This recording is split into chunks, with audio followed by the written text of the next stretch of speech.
Right, good evening, ladies and gentlemen. We're just past the hour, so we'll get started, get cracked on. Welcome to those few members of the public here tonight.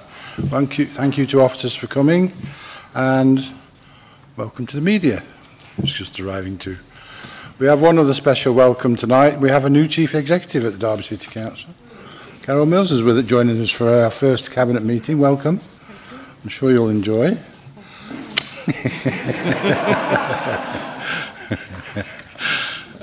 So yes, we'll crack on at that. So that deals with item 1 when we've had any apologies offered. Any apologies for anybody? I've got Councillor Graves, Chair. Okay, thank you. I have no late items. I understand we've no petitions to receive. Declarations of interest. Oh, identify urgent items to which calling will not apply. That doesn't apply either. So, declaration of interests, please. In that case, we'll move on to item 6, which is the minutes of the meeting held on the 18th of July. For accuracy, please, can we, any queries? Otherwise, we move a seconder, please. Thank you. That's a Grimmer. Okay, so we'll move straight on to item 7, which is the recommendations of the Executive Scrutiny Board. And as we did last time, what I propose to do is to take them individually on each item, if that's okay. We'll refer to those on each item, and I'm sure Glenn will remind me, should I forget? So that takes us to item 8, which is Bold Lane office accommodation and delivery model. So who's going to take that? Is it you? Yes, thank you. Thank you, Chair. This report follows approval from February Cabinet for progressing a project to develop office accommodation on council-owned land at Bold Lane in the city centre. There was a business case approved with that report that evidenced strong demand for the office space, and it's a critical project in delivering the city centre master plan 2030. February Cabinet agreed for officers to look at different delivery models to progress the project, and that work has been ongoing since. We've looked at the benefits, risks and financial implications of, firstly, the council directly delivering the project ourselves, and secondly, a developer-led model. We've concluded following that work that the developer-led model is the best option for progressing the project on the basis of the risk profile and financial implications and analysis associated with that. And we've also identified Gensco Group as our preferred delivery partner in this project. So the recommendations for Cabinet this evening are to deliver the project through the developer partner model with Gensco Group, to delegate authority for finalising of the legal contracts required to progress, and to approve a loan from the Regeneration Fund in the early years of the project, which is a reduced ask from the previous report back in February. Thank you. Thank you. I'll deal with the Executive Scrutiny Board's comments on this, and that was merely to that they resolved to welcome the proposal and note the report. Councillor Adams, do you want to speak? Thank you, Chair. Just to say that, assuming the Cabinet accepts this report, that we're going to be instructing officers to hit the ground running tomorrow to ensure that this project is a success. We have every confidence from officers that there is a need in the city for a Grade A office space, and we want them to work very hard to ensure from day one, which will be tomorrow, assuming we make this decision, to market that space. And we'll be asking for regular reports, and we'll have a hands-on approach to ensuring that this project is a success, and we have some sign-ups, if you like. I don't know if that's the right word or not, but we get interest and some positive sign-ups prior to it actually opening. I think that's our ambition, is to have some of these spaces, if not up to the target occupancy, prior for the last brick or breeze block going in. That would be a fantastic success, and that's the challenge that we're setting officers, and we'll be pressing you on that. Thank you. Thank you. Councillor Rawson. Thank you, Chair. I really welcome this report. You might expect me to say that as I was the Cabinet member that originated the project several months ago now, back end of last year, I think. So it's been ongoing for some time, but I'm really pleased to see the new administration proceeding with it. I think the rationale is clearly set out in the report. There is a clear need in the city centre for new office accommodation, and the soft market testing in the pink papers, I think, demonstrates that. The market at the moment isn't delivering, so I think it is right that Derby City Council steps in to bridge the gap. We do, of course, already have Connect Derby. That's well established and well respected managed workspace and office provider in the city, very successful, 75% occupied in the city centre, as it says in the report. I think the officer's recommendation to work with the developer partner seems to make sense. Gensco are known in Derby. They've got a good track record in terms of the copper building that's now the University of Derby, and the student accommodation that's next to it on Agard Street. So I think all in all, Chair, this will be a really positive move for the city, and really pleased that Cabinet are considering it tonight and hopefully approving.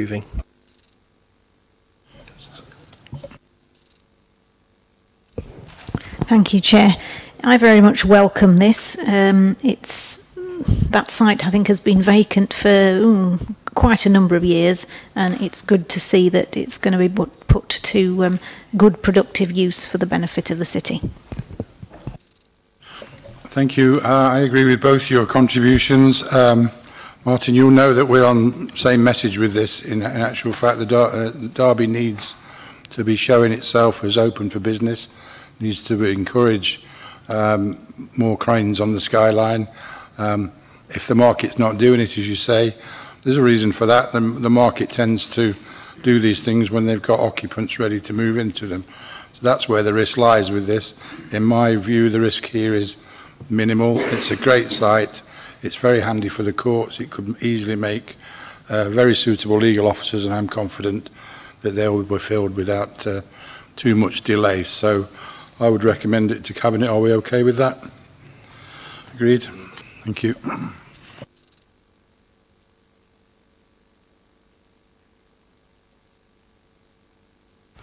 Thank you, Chair. The purpose of this paper is to seek approval from Cabinet to take forward a two-phased approach to the reconfiguration of our in-house children's homes. This very much builds on a 5-year programme of rebuild and refurbishment, which has been part of a £5 million capital funding project. And we now have homes that physically and materially are of a very high standard, and something that the young people who live in them are very proud of.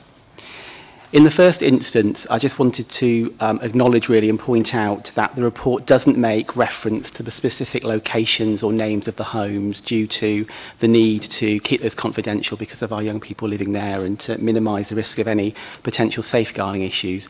I do appreciate, and this was played out a little bit at some scrutiny last night, which I acknowledge, that can make it difficult in terms of conceptualising some of the recommendations in the paper. We just want to say really that if anybody wants to talk about in private afterwards some of the detail underpinning this in relation to the exact homes, then I'm happy to do that. That's not a problem at all.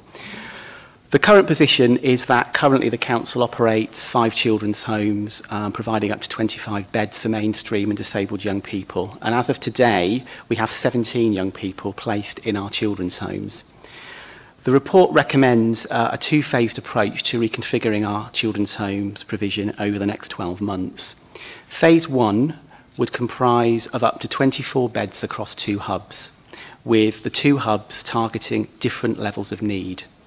Hub 1, this would be for more complex needs provision, with accommodation of up to 8 beds across 3 homes, and will be supported by a virtual multidisciplinary team working with children, which would include things like the social worker leaving care, youth offending service, CAMS, our KEEP service who work with children that have got therapeutic needs.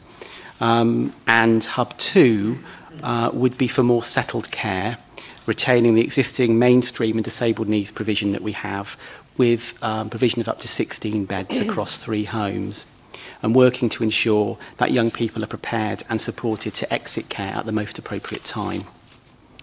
Phase 2 of the work would be focused on developing pathways and access to a range of semi-independent provision for those aged 16 to 18 to better enable development of independent skills required for leaving care. In terms of the reason we're proposing this, the rationale, there are a number of key things it's worth noting.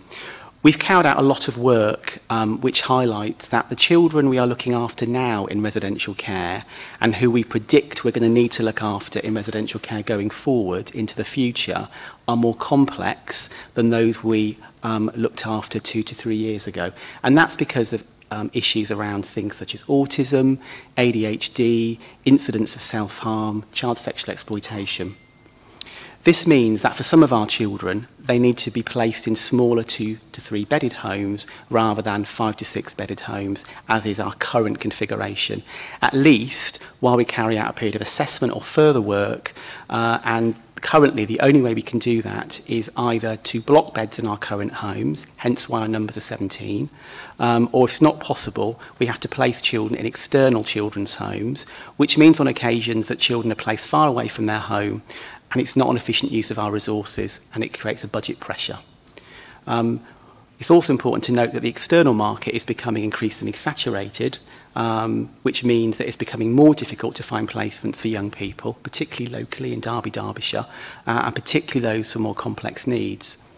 So what we're hoping to achieve is to cease the scheduled refurbishment of the last children's home as part of that £5 million capital programme, which is due to start, and instead create a smaller 2-bedded home utilising an existing building on one of our children's home sites. Now, if we could pick up, Chair, the recommendations from scrutiny, because this continues the narrative really in terms of how we might take some of these issues forward, and then open it out for questions, if that would be okay. I think Councillor Williams wants to pick that up. Thank you, Andy. In scrutiny last night, scrutiny have recommended that Council Cabinet defer the decision on the reconfiguration of the children's homes until such times as formal consultation has been carried out with relevant stakeholders, an equalities impact assessment has been completed, and their results presented to Council Cabinet for further consideration. Now, there has been some initial consultation undertaken to date with the Children in Care Council, who are in agreement with the changes, and a paper on the rationale underpinning the changes to our children's home has been to the Corporate Parenting Board.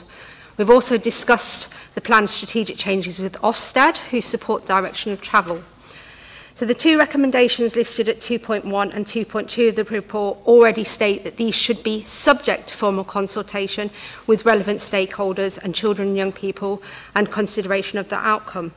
Going forward, we'll carry out an equality impact assessment as planned and undertake a consultation exercise with affected young people, so 6 in total, within the next 4 weeks. And then I've asked officers to bring this back to Cabinet for a final decision in October. So if we can amend 2.1 to say that we will go ahead and do the equality impact assessment and the consultation and come back in October for a final go ahead. I'm quite happy with that in terms of the recommendation from scrutiny. The second recommendation was to recommend to the Council Cabinet that the capital programme was reviewed with the intention of ensuring no overall reduction in the number of bed spaces available, assessing the optimum configuration of existing homes and identifying opportunities for sold services where capacity exists. Again, this is something that I've raised and that we've looked at, and I'm quite happy to go away and consider a future Cabinet report on that, so I'm happy to accept the recommendation. And the third item then is to recommend that no decision is taken in relation to the closure of any children's homes without further approval being sought from the Council Cabinet. And again, this will be covered with it coming back to us in a final report in October if the Cabinet are happy to accept those. So slight changes to the recommendations there from the scrutiny, but in effect accepting what they're saying.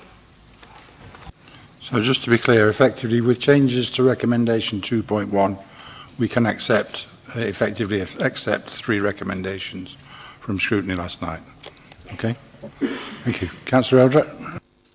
Thank you, Chair, and thank you, Councillor Williams. I think it's really important that you've acknowledged the work that Scrutiny did last night. It was a very robust conversation at Scrutiny, and quite a difficult conversation, partly because of what Andy's mentioned about not being able to talk about the homes specifically, but I think generally these are really tough issues that we're dealing with, and I certainly can speak on behalf of the Labour members on executive scrutiny to say thank you for acknowledging the recommendations. I do have to say, though, that the Conservative members, and one of your Conservative members on the executive scrutiny actually tried to put a recommendation to executive scrutiny to put this paper through and endorse it with no changes whatsoever. And I think that actually would not have been either good scrutiny and good practice, but also we wouldn't have got to the place where actually we have a much better paper and a much better proposal than we had when we started that process. And I think there is a real a real need for us to take scrutiny very, very seriously. And I know, from the work, having sat on executive scrutiny with Councillor Holmes and Councillor Porter last year, that was a very important function, whether you're in control or in opposition. Your role on that body is to scrutinise those cabinet papers and to make sure that cabinet is fully briefed and has all the information to make good decisions and informed decisions. So I hope that everybody who's on that board takes that seriously, regardless of whether or not you're in control or not and which party you come from. I think, we completely accept the need to change the way that we support young people in residential care based on the strategic needs assessment and the reports that we've had from Andy. There's clear evidence that current provision doesn't provide the flexibility required. We would continue to be opposed to any reduction in overall bed capacity, and this proposal in its current form, and I appreciate that now some continued work is going to be done on that, would reduce the bed capacity from currently 32 to 26, and we would not support any reduction in a future report that would actually reduce the number of beds available across the city, particularly given the context of increasing demand on children's services and the fact that the numbers of children in care in the city went up by 10% last year, which is a massive increase for us. Obviously, there is increasing demand, and as Andy said, the market externally is saturated. There is a need for us to keep and potentially increase the number of beds that we have. I think the recommendation about no decision being taken about closing any children's homes without coming back to Cabinet is very key, partly because the report as it stood yesterday, considered by executive scrutiny, didn't make it clear that the proposal was actually to close one of those children's homes.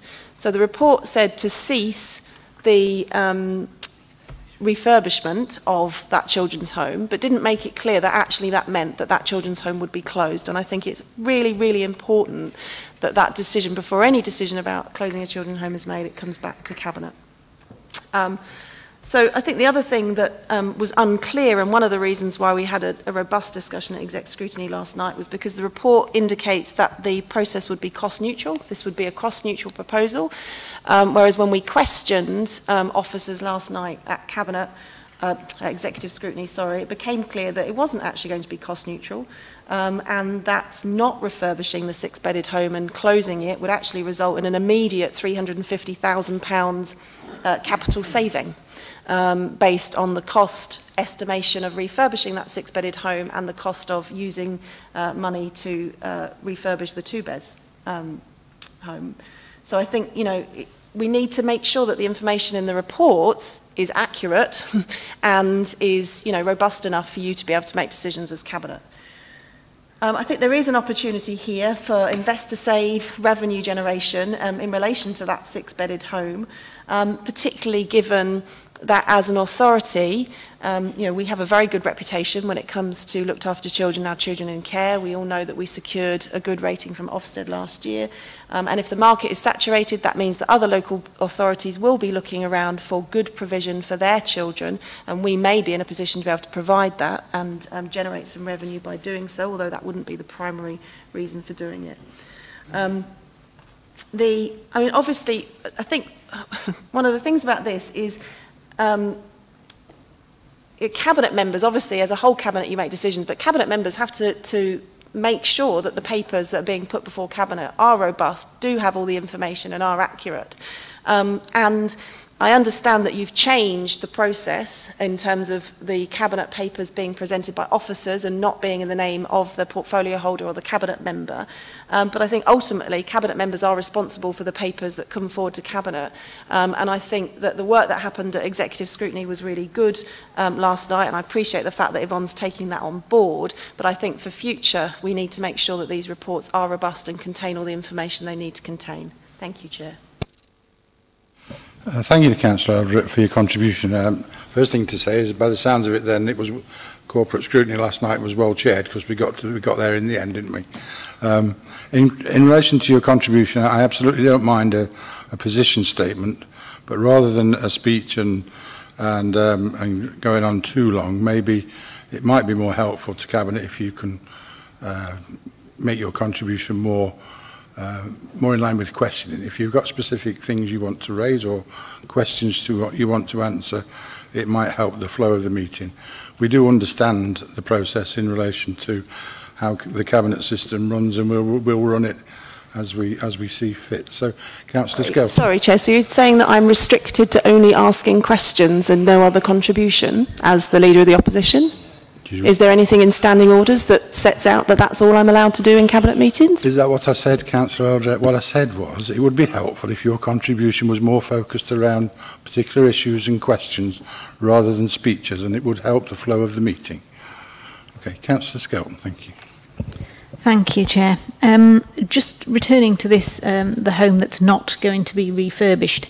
Obviously, a decision some time ago, I don't know when, if you could tell me when, was made to refurbish. What has changed since then to make you feel that that is no longer the right thing to do? Yep, I'll answer that.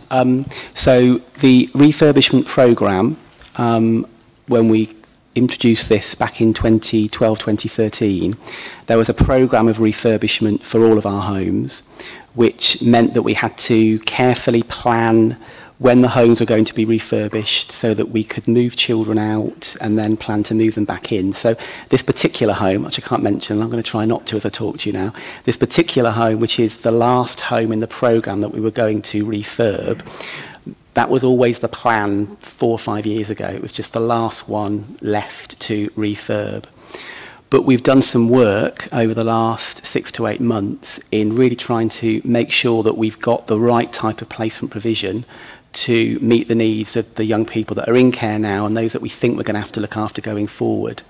And that work has highlighted that just to carry on with the same makeup of our homes that we thought was the right configuration, because that was based on our evidence 5 years ago, is the wrong thing to do. And it's opportunistic now, before we start the refurb of the final home, to take stock based on that work and to do something different. So that's the thinking and the rationale behind how we've got here, Councillor. And just to add to that, Councillor Skelton, we actually first started that work back in 2010, and the landscape and the children that we had in care was very different back then. And actually, Andy's right in terms of it is the right time now to look at it while we're at this point in time with the change in numbers that we're seeing and the complex issues that we're seeing as well. Okay, so if there's no further contributions, subject to that change to 2.1, and we can accept the 3 recommendations of the corporate scrutiny panel. Can we agree recommendations 2.1 and 2.2? Agreed? Anybody against? Thank you. So moving on then, from there we move to item 10, which is changes to the Council Tax Support Scheme 2019-2020. Mr. McClure, thank you. Thank you, Chair. This report is seeking Cabinet's approval to start and go out for a consultation process on enhancing our Council Tax Support Scheme, and this will allow us to backdate new claims for Council Tax support for a 3-month period rather than what we have in the current system is a 1-month period. The report sets out the main reasons for doing this, Chair. It's in anticipation of the impact that the rollout of universal credit will have in Derby. where our claimants who are in receipt of council tax support will still have to claim on a separate basis council tax support rather than a single claim through the universal credit system. The view is, based on experience that we're picking up, is that some of our new claimants might not fully realise what the implications are of the new system, and what we don't want to do is for them to lose out on their entitlements to council tax support based on this transition period. So that's the nub of the consultation, Chair. There are 3 recommendations as set out in section 2 of the report. Thank you. Councillor Ralston. Thank you, Chair. This is a good example of this administration being proactive and setting out how to help the low-income working age households who may be affected by rollout of universal credit. By extending the backdating of the new council tax claims to 3 months from 1 month, it will help protect and smooth the transition for those affected households who may not realise that they need to apply for the council tax support at the same time as universal credit. Our proposal will give these claimants a bit of a buffer until the new system settles down, and I hope that and expect to receive very positive support from our proposals during the consultation period for us to be able to implement from the 1st of April 2019. We will continue to keep a close eye on the impact of universal credit rollout and consider any cases of hardship that we become aware of on an individual basis.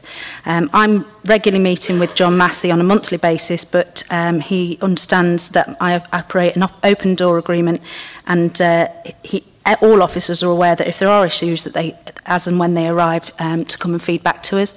I'm happy to move this report, Chair, but in light of the recommendations, if we would like to raise those from the scrutiny last night, it was recommended that the Council Cabinet incorporate greater flexibility into the proposal to allow for the backdating period to be extended if necessary following the consultation process. As I say, this was we will look at anything on an individual basis. However, there has to be a cut-off at some point. We've created a threefold from a 1 month to 3 months, and I think it's a case of going through with this for this coming financial year starting April 2019, and it can be reviewed on an annual basis. So as we embed, we can start to reflect on whether that needs to be changed in the future. Thank you, Chair.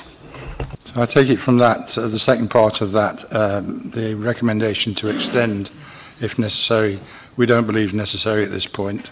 So we won't be accepting, you wouldn't recommend accepting that? Not at this point, but it's, you know, it's an open scenario, and if at any point, as I say, things do change and we do need to look at it again, nothing is off the table. And in addition to that, the corporate scrutiny last night resolved to welcome the report in general. So, Councillor Eldred. Thank you, Chair. Yes, no, we certainly welcome the report. It's really key that we obviously work to mitigate the impact of universal credit.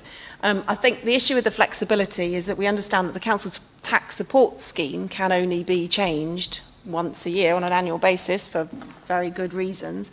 But there's two issues. Firstly, what happens in the interim? Obviously, the 1st of April 2019 is a long way away. And so there will be people who are facing issues around council tax support between now and then, and so what are we going to do to ensure that the impact on them is mitigated?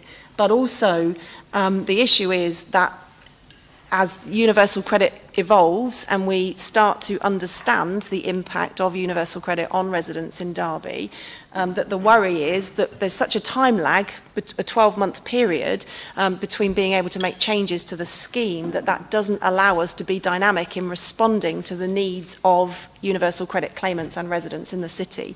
So that was the reasoning for wanting to have some flexibility in the system and trying to build that into the council tax support scheme so that we can be responsive and proactive, as Councillor Ralston has said, in responding to the needs of people without having to wait a year. I also think it's important that we look at how we ensure that claimants know how to apply for council tax support, as obviously it's, you know, it is a significant difference when people are applying for a housing benefit previously, they automatically applied for council tax support and that won't happen. And I just, obviously this is one measure that's being put in place to support and mitigate the impact of people moving on to universal credit. But just be interesting to get a sense from the Cabinet member. There was a motion passed at full council stating that Cabinet intends to give their best endeavours to ensure sufficient funding is available to support Derby residents in this transition period, and when we might expect to get more details on what those best endeavours look like from the Cabinet member's perspective and how they're going to be implemented. And if that was a speech, I apologise. Well, actually, I think Councillor Ralston took one of your comments as a question, which was helpful because she put her hand up to respond to one of those comments. So, Councillor Ralston. Yes, Councillor Eldred. Absolutely, it is very dynamic, and at the moment it's sort of we've increased it threefold. So, and I've been assured that majoritarily most housing claims have historically been claimed well within that month process. We appreciate there will be some, may well be some delay. Talked to John Massey and the other members of the benefits team who have assured me that they are working closely with DWP. They are getting forwarding them straight on to talk to them about their council tax reliefs, etc. at that point. But also just to note that there is obviously the single discretionary award systems, discretionary housing payments, the council tax hardship, and the local assistance. And as a backup to any of those that are struggling with that in the interim, and it will give us the time to reflect for the following year on the impact of universal credit. But we do note and appreciate that we are keeping a very, very close eye on it. Thank you. So in the absence of any other comments, just to sum up then. Oh, sorry, Councillor Skelton. Thank you, Chair. Just to say this is very welcome, and certainly if people are a little late in applying for council tax benefit, they will, I'm sure, be extremely grateful that this gets them out of a bit of a financial hole. Thank you. To sum up then, I think it's what we're saying is we'll deal with each case on its individual merits. I don't think it's reasonable to have an unlimited time to. I don't think it's reasonable to have an unlimited time to make these claims. I think there needs to be some sort of cut-off point, which is what we're suggesting.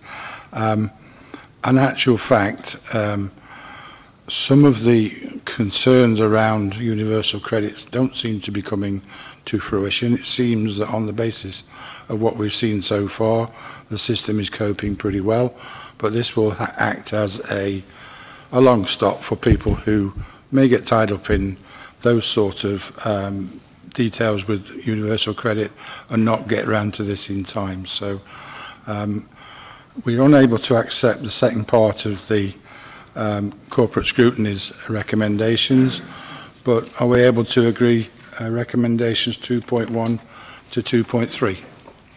Yes? Any against? Thank you.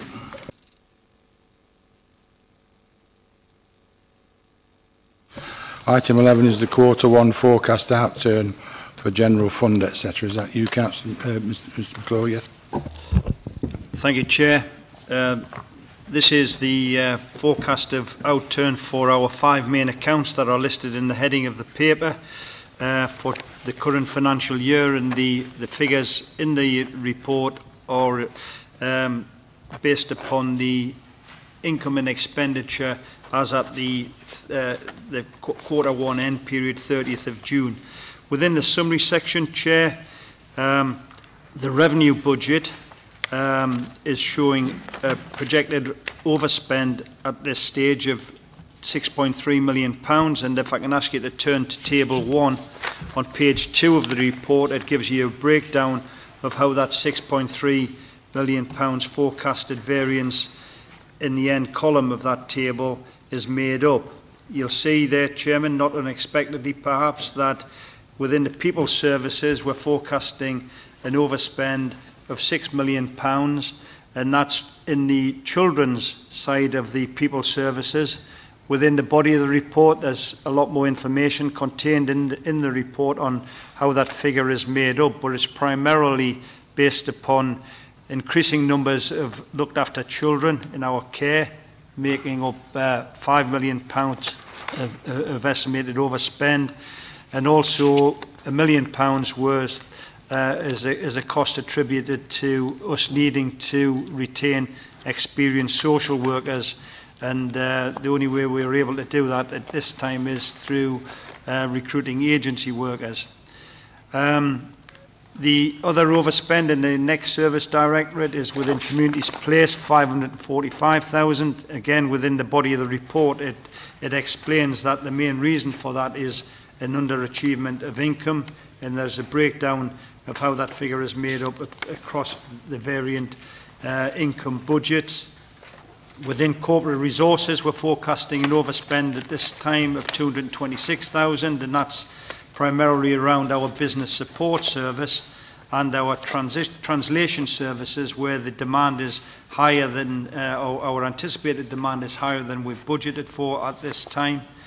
And then within the table there is a corresponding credit forecast there, and that's primarily around our treasury management budget, whereby the balances that we have held in cash are receiving more income than we had budgeted for at the beginning of the year, Chair.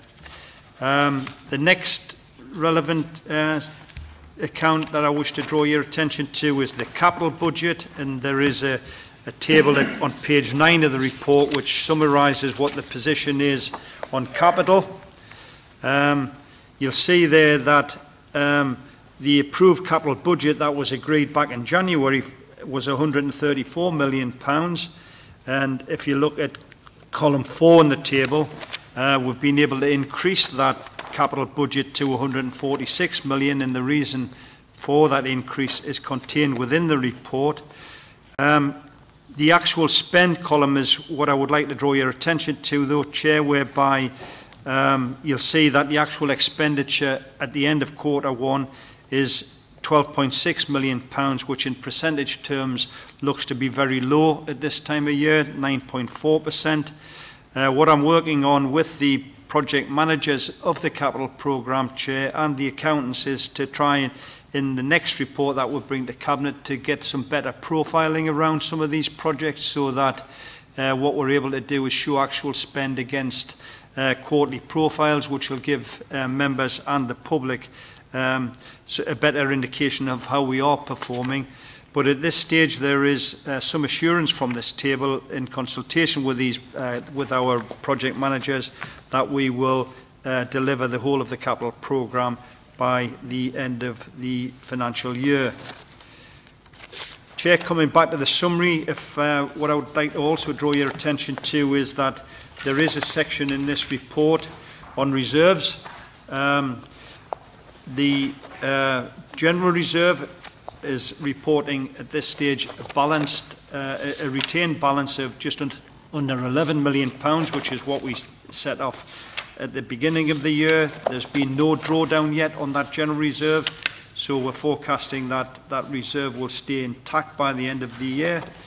Having said that, the earmarked reserves, there's been some quite significant movement since the budget was set in January, and there, at Appendix 2 of the report, there is, on page 19, there is a detailed breakdown on the forecasted movement on reserves, and if I give you a chance to get to page 19, there's two lines in that report that I want to draw to your attention, and the first one is the budget risk reserve, where there has been some significant commitments made against that budget of £12.4 million to date. The bulk of that money is in relation to the expenditure that we're incurring on the A52, where we've had to actually put more income in to keep that scheme moving. The other one I want to draw your attention to is probably 2/3 down the table on the Better Care Fund Reserve, where last month, members will remember, we agreed to put just over £2 million into our adult social care budget to recognise the best use of the Better Care Fund in anticipation of increased expenditure in the adult social care service, and that, Chair, is pleasing to report in that there is no now forecasted overspend in adult social care services. The other four key reports within the summary, Chair, are pretty much in line with budget. I don't wish to, or don't need to draw any attention to that. So the Treasury, dedicated schools grant, the collection fund, which is primarily in relation to our council tax and business rates, and the housing revenue account are pretty much in line with budget. And there are 15 recommendations in this report set out in section 2. Thank you, Chair. Thank you, Mr. McClure. Councillor Ralston's indicated, but just before that, I just wanted to highlight the position that this is a strange one for me, because for the last few years, probably, on a quarterly basis, I've raised with you issues around the capital programme and its progress on the capital programme, with a view to items on that capital programme being achievable and manageable, and to highlight the need to show that we're capable and we have the resources to be able to deliver that capital programme. That ambition has not waned since we've taken control, so it might well be that we'll be looking at the capital programme again to review it and make sure that it's fit for purpose, because that is 9.4% at this point is not what we would expect or want to see. So we'll talk about that later. Councillor Ralston. Thank you, Chair. Can I first just say how pleased I am as a Cabinet Member for Finance and Procurement that we're able to bring this report this evening, only 6 weeks after Q1 period end. It's a credit to our officers and is in line with our openness and transparency agenda in sharing information of this nature in the public domain as soon as and as timely as possible. That said, Chair, there are worrying numbers in this report that we do need to get a tighter grip on. The forecasted overspend predominantly on children's services is too high, and through my Cabinet Member colleague, Councillor Williams, we need to do everything we can to work with officers to bring this overspend down as soon as possible. We need to ensure we have got the right resources and the right skill sets managing our capital schemes, so that we can keep on the delivery on track as best we can. The current levels of slippage on our capital programme is too high, and we need to do better. With that, Chair, I'm happy to move the recommendations as set out in sections 2.1, 2.2 of the report. Thank you. Just for clarity then, last night's Scrutiny Board resolved to note the report. Councillor Eldred, you want to speak? Just one thing, again, capital programme slippage under 6.3, just over £25 million of that capital programme slippage is related to the incinerator in Sinfin not being operational yet. And my understanding is that it's not likely to be operational anytime soon. So just wondering if there is if there's any more information about that, about when it's likely to be operational, what the barriers are to it being operational at the moment. Also, my understanding is that are there significant problems with the contract and delivering on the contract to get that incinerator operational? I understand that there is the opportunity for a break clause imminent in that contract, and just to ask Cabinet Member whether or not there's any intention to invoke that break clause. Certainly, anecdotally from talking to residents, and I was out in Sinfin on Sunday, it's a nuisance, there's a smell, it's certainly not welcome by the residents of Sinfin, but that's no surprise to anybody in this chamber. So just kind of some thoughts on that would be helpful. Thank you, Chair. Thoughts from myself on that, and Mr. McClure can probably add to it a little to it, but the £25 million has to be in the capital programme, because although the project is nearly 18 months behind, it is an amount that the council will be liable to pay if and when the incinerator becomes operational. So it has to remain in there. In terms of the process of the contract and the deliverability of it, then it's something that, for commercial reasons, we're not able to comment on in any detail at this point. And that's as far as I can actually say at this point. Mr. McClure, did you want to add anything in relation to why it's still in the capital programme? Yeah, just to say, Chair, that the £25 million is profiled to be expended during Q2 before the end of September, which is the long stop date that Councillor Eldred refers to. Thank you. So, any other comments? Sorry, yes. Youth Mayor would like to comment on this. Thank you. Thank you. I just want to quickly mention that I've noticed the two biggest overspends is related to services used and or related to children and young people. And as you mentioned, they are getting some much needed attention, hopefully to maintain the quality of service as well. Okay. Did you want to comment on that? Thank you for that. Absolutely. Our main priority is the safety of our children. That will always be our main priority. But we will try to look at this in a safe but robust manner, taking all points into consideration. Thank you. Okay, so with that, there's a number of points there in 2.1 and 2.2 of the report to note and to approve the following and approve those in 2.2. Are we okay with those? Anybody against? Thank you.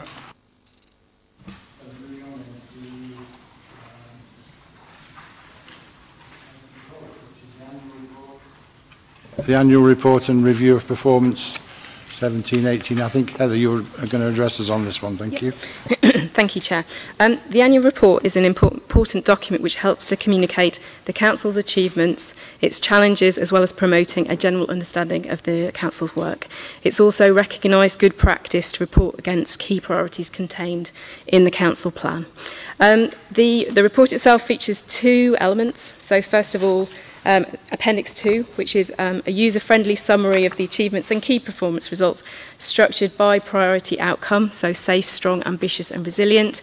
It includes a section on You Said We Did on pages 14 to 15. So in other words, actually how we've listened to service users and our customers. There's also highlights from the statement of accounts on pages 16 to 17, which is actually a statutory element. And we've also included improvements that we've made through our corporate improvement plan and also annual government statement on page 12. Supporting that, we also have Appendix 3, which is a detailed performance results summary from the delivery plan for 17-18 and also the council scorecard. Just to note that we have made one, or we are planning to make one amendment to one of the measures in there, just since it was actually published as part of the papers. It's just Regen PM19, which is the number of pupils receiving employability support, which is on page 8. We've just removed the previous year figure, essentially because it's not comparable between years, but it doesn't have any impact on the figure that we're reporting for this financial year. Both documents were actually considered by Audit and Accounts Committee this morning. A number of points of clarification were made on page 14. Nothing major, so we are proposing to change those. I think exec scrutiny also reviewed the comments as well and didn't make any further comments. So the report asks Cabinet to endorse the annual report and the annual review of performance for publication. Thank you for that. And for completeness, last night's corporate scrutiny board resolved to note this report. Yes, Councillor Eldred? Thank you, Chair. I think this report is to be welcomed, and to thank everybody who contributed to the hard work. I think it's quite easy for a very glum picture of Derby City Council to be portrayed both internally and externally, and actually what this report shows us is that despite the financial pressures and despite the ongoing austerity that this administration will now have to deal with and previous administrations have had to deal with, there's a lot of really, really good work that this council undertakes and did undertake last year, and that should be celebrated, and we should promote ourselves for the good stuff that we do and not forget that.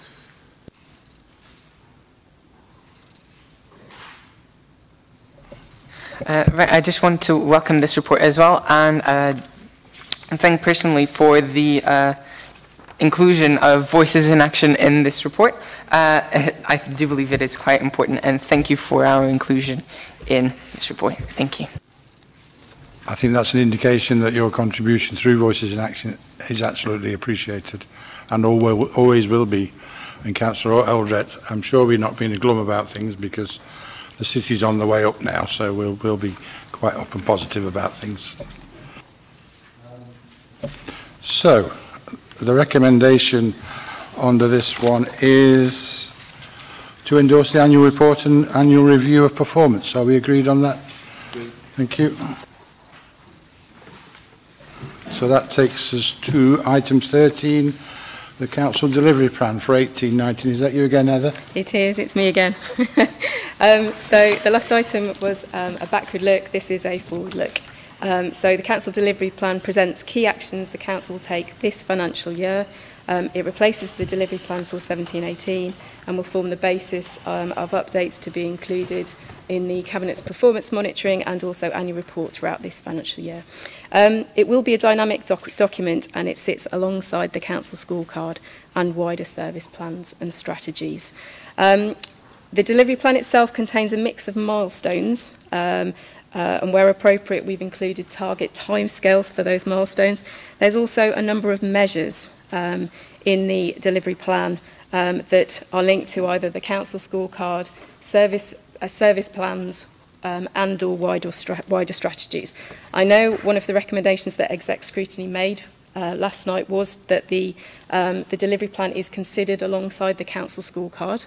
If I could just say that the Council scorecard was approved by Cabinet in July, so last month, and you will also see the Q1 Council scorecard result coming up in September, so there is an opportunity to review it. Obviously, one of the recommendations is that this is very much a dynamic document, and we want to keep both documents up to date with appropriate targets as throughout the year. I'm happy to take any questions on it. Thank you. So just for clarity, there's no problem with accepting that recommendation from last night's Corporate Scrutiny Committee? Okay. Yes, Councillor Eldred. Again, I think the discussion, thank you, Heather. I appreciate incorporating that based on the discussion at Executive Scrutiny last night. I think the issue, again, is about informed decision-making, and this Council has, on numerous occasions, been criticised for, I don't know how you describe it, a lack of informed decision-making or a weakness in informed decision-making. And so it's about making sure that all the relevant information is in the right place at the right time to enable informed decision-making, and to have a Council delivery plan that on the surface looks a bit woolly, although I appreciate what Heather said, that there are very clear targets in other documents, doesn't give the impression of informed decision making, if to be frank. And as Cabinet, you obviously need to have all the information in the right place in front of you in order to be able to make good decisions. So just to kind of just to add that, but I think, we covered that off in that discussion. And I think in future, when we consider it against the Council scorecard and other documents, it will make more sense. I think also, though, I think what's interesting in the Council delivery plan is what's not there as opposed to what is there, both in relation to Conservative and other party manifesto commitments and pledges that were made during the election, but also kind of key projects that are underway that certainly we believe it would be a shame to lose or have drop off in terms of priorities for the Council. And just so what I would like, my question, Chair, is to some clarification on whether or not these projects will have continued support from this administration, and specifically those would include the breakfast clubs, which is obviously a very important initiative to ensure, an important Labour initiative to ensure that children do not go to school hungry, the E4E scheme, which is a very, very important part in raising aspiration for our young people and ensuring they have the skills to go into good employment, the Live Well scheme, which is a very well recognised scheme for proactively trying to support people to improve their health, and given the health inequalities we have in Derby, is a very, very important programme. The Make More Music programme, which is supporting children to learn instruments and actually benefit from that in the classroom where they may not otherwise be able to benefit. RAM Energy, delivering energy across the city, and also the Metro strategy and that commitment to working with Nottingham on improving our links and I guess getting the benefit of the economies of scale by working with Nottingham. So none of those are mentioned in the Council delivery plan. They were key pledges and ongoing pieces of work from the previous administration. So I'd like some indication from the Cabinet members responsible whether or not they intend to continue with these really key programmes. So, Councillor Ralston indicated first, I think. Did you want to speak? Yes, just to give my sincere thanks to Heather and her team. We, as Cabinet members, do meet with Heather on a regular basis. Again, I believe we're in monthly meetings. That does give us the ability to make very detailed, informed decision-making process, and also to indicate that there are a number of manifesto pledges within this document already. But as you can appreciate, Councillor Eldred, we're just 8-9 weeks in now to our administration, and those there are things that are happening on a dynamic basis, and as Heather indicated, this is a dynamic working document which will be changing as and when these things come into fruition. Thank you. Councillor Williams. Thank you, Chair. Yeah, I am absolutely quite happy to put together a briefing for Councillor Eldred and the Shadow Cabinet member and give a full update on those items that have been mentioned that are in my portfolio. And I'll make sure that's done in the next week or so. Thank you, Councillor Williams. And the same applies to any of those things you've mentioned that are under review or face any significant changes. We will let you know of those at the earliest opportunity and give you a chance to comment on them. And as Councillor Ralston says, there are a lot of things to review and consider in a short time, wet space. And this document will be dynamic and changed as we go along. So, yes, Youth Mayor. I just want to mention that I know this is a public-facing document, and as a newcomer, I've not seen the scorecard, anything like that. And from what I've read, it does not inspire confidence, especially where it says, how are we going to measure the success? It does not inspire confidence from an outward perspective, at least from my own. And secondly, these measures, sorry, it was mentioned at this executive scrutiny that these measures were for the purposes of streamlining, so all those that are here are streamlined, so not all of them are there. Though this saddened me when I realized the implication that we were devaluing, is that a word? I think that's a word. Right, sorry. The word of the people that this is going to impact. Okay, well, obviously this is quite a complicated process, and I can assure you, there are very many ways of measuring outcomes. I think what might be useful, if you've got time sometime, will be to sit down with Heather, go through the ways that we measure outcomes, and explain this in a little bit more detail. And those concerns that you have may well be answered, but if not, come back to us by all means. All right, Councillor Eldred. Sorry, Chair. Thank you, Yvonne. That would be really helpful. But my question was, are these projects and initiatives going to continue or not? And the answer was, very many of them are, or have, or will be reviewed, and we'll let you know the details and the outcomes from that as we do that process. Moving on then, in terms of recommendations for that, we have 2.1 to 2.3. Are we agreed with those? Yeah. Any objections? Okay. Moving on then to item 14. Compliance, contract and financial procedure rules. Mr McClure again, thank you. Thank you, Chair. There are two recommendations for Cabinet to consider this month. Members are aware how the Council has received a Clean Air Zone directive from Government where our air quality needs to improve across the city. What this report is asking for is that we commit £250,000 from reserves to cover interim costs associated with a feasibility study to develop a business case which will be pending approval of a funding bid to and receipt of those funds from Government to ensure that and enable the completion of the Clean Air Zone business case is submitted. There's some further information in the paper about the Clean Air Zone from paragraph 4.1 onwards, Chair. I think the important thing is to mention that any expenditure that we incur in relation to the Clean Air Zone will be fully funded by government.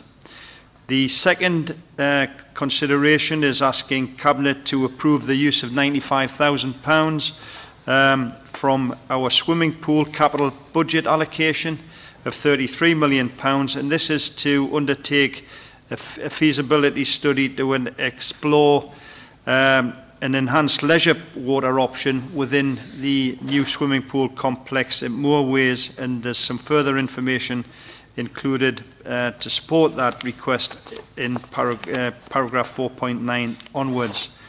The work, should that be approved, would be carried out by our external project management consultant, Mace Limited. Thank you, Chair. Yes, thank you for that. Any contributions? Just to be just for completeness, the Corporate Scrutiny Board's recommendation was that they resolved to note the report. Councillor Eldrick, did you want to ask any questions?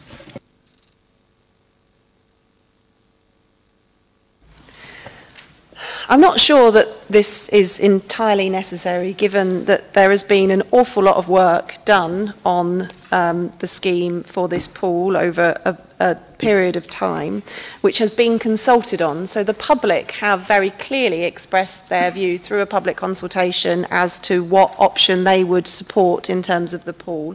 And this is obviously going away from that to a certain extent.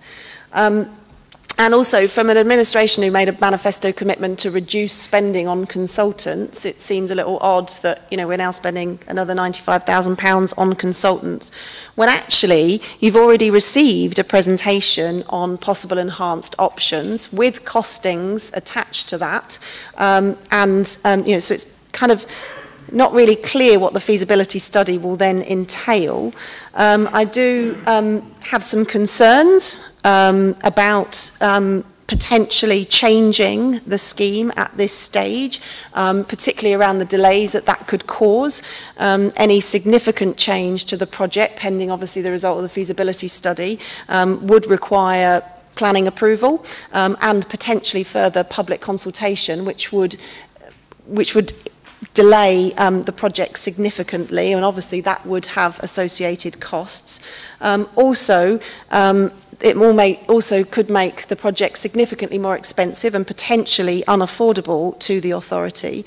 And it would be interesting to get some detail on the presentation that was received by Cabinet on the possible enhanced options. My understanding is that one of these options, well actually I know I've seen that one of these options would increase the cost of the project by an estimated £6 to £7 million. So is it anticipated by Cabinet that they'll be coming back after the feasibility study, depending on the results, and wanting more money? And what's that going to mean in terms of both the capital implications and then the revenue implications of massively increasing the cost of this project? Thank you. I'll try and pick a question out of that, but in answer to your first suggestion that you're not sure that it's entirely necessary, we're entirely sure that it's necessary, because the aim here is to review the original plans, to enhance it, to make sure that it's fit for purpose, to make sure that it's sustainable and offers what the public of Derby need. And to do that, we're going to take our time with due consideration, using the relevant experts to advise us, and when those details are known, when the feasibilities and the studies are decided and known, we will let people know. You actually have, or members of your group already have, a copy of the initial feasibility study that was presented to Cabinet, so you don't need a copy of that. But just to reassure you that what we're doing here is to enhance the facility, make it fit for purpose, ensure that the leisure facility is right, and we'll do that with a minimum possible increase to costs and with a minimum delay. So that's our position on this. Anybody else want to say anything? Councillor? Yes. Well, thank you, Chair. I just tried to work out what question Councillor Eldrick was asking. But it really is a priority for this administration to deliver the very best for our city, and that's what we're going to do, looking at the enhanced leisure facility. And in council scrutiny last night, the Executive Scrutiny Board resolved to note the report, which I'm happy to recommend to Cabinet colleagues. Thank you, Chair. Thank you. Councillor Skelton. Thank you, Chair. First of all, on the clean air zone, we cannot afford to not keep up a very fast pace, really, on doing the work, because the clock is ticking, and we've only got, obviously, until the 15th of September. Because, obviously, there's legal cases involved, we cannot risk, as a council, not getting a properly worked up business case in after the deadline. It would be absolutely disastrous, and it's only right, I think, that we do a belt and braces approach on that. As far as the swimming pool complex is concerned, for quite some time a number of people, a number of organisations have had concerns about the way the previous administration dealt with this matter. And I think it is right that a careful look is given. We're spending an awful lot of money. Whatever decision is made, it will live with us for the next 40 years, so we do need to get it right. Yes, Councillor Holmes. Thank you, Councillor Skelton. On the work that is ongoing, it is very important, and I completely agree with everything you've said in regards to the clean air proposals. But I would like to say that officers have worked incredibly hard, and I would like to thank them for that work, to pull everything together, to get this consultation launched, which is ongoing, and we encourage everybody, stakeholders, residents, users of the city, and of course small, large and medium-sized businesses to actually have their say on the proposal that are being put forward. But just to reiterate, the hard work of officers is very much appreciated by this administration in that respect. Councillor Eldrick, on the swimming pool, myself and others made it abundantly clear what our position was leading to the local elections, well before the local elections, and certainly within our manifesto we made it very specifically clear what we would do if we took control of the council. We are carrying through that manifesto commitment to deliver what hopefully will be exactly what this city needs, what the public support for many decades to come. We have to get this right, and in due course I'm sure we'll have the debate to get it right and to deliver for the city, as Councillor Grimmadale has stated. Councillor Eldrick, I'm happy for a short comeback on this particular matter. You're very gracious, Chair. I think it concerns me there is an inference that the previous work that was done to develop the proposals that were passed by Cabinet, the £33 million programme, were not fit for purpose. And part of that is you've got the same people working on the feasibility study to determine a new fit-for-purpose proposal as developed the old, what you're potentially saying wasn't fit-for-purpose proposal, which seems a little contradictory, but also the same team of officers who I think developed a very fit-for-purpose proposal based on very concrete analysis on what the needs were of the city and the public consultation that basically informed what people wanted in the city. And I worry that this work in terms of this feasibility study, or this further feasibility study, because we've already had an initial feasibility study, actually undermines the work that has gone to date, based on what you were saying.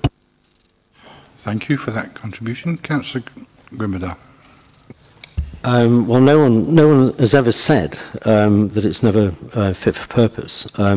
It's in the best interest of the city to take time to deliver the best possible facility for Derby than to rush it and not meet the needs of the communities. As Councillor Skelton has said, this new swimming pool complex is 40 to 50 years. The £95,000 cost of the feasibility study is a small proportion of the total project costs to ensure that we deliver the best possible facility for the city.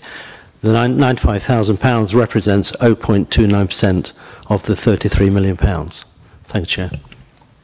Thank you. Unless there's any other contributions, then I move to the recommendations 2.1 and 2.2 can be agreed. Thank you. Anybody against? Okay, that leads us to item 15, which is actually the exclusion of the press and public, because we have to deal with some exempt issues. Thank you. You've got to do your spiel. And I've got to read out that under Section 100A of the Local Government Act 1972, the press and public must be excluded from the meeting during discussion of the following items on the grounds that they will involve the likely disclosure of exempt information as defined in paragraph 3 of Part 1 of Schedule 12A of the Act, and that the public interest in maintaining the exemption outweighs the public interest in disclosing the information.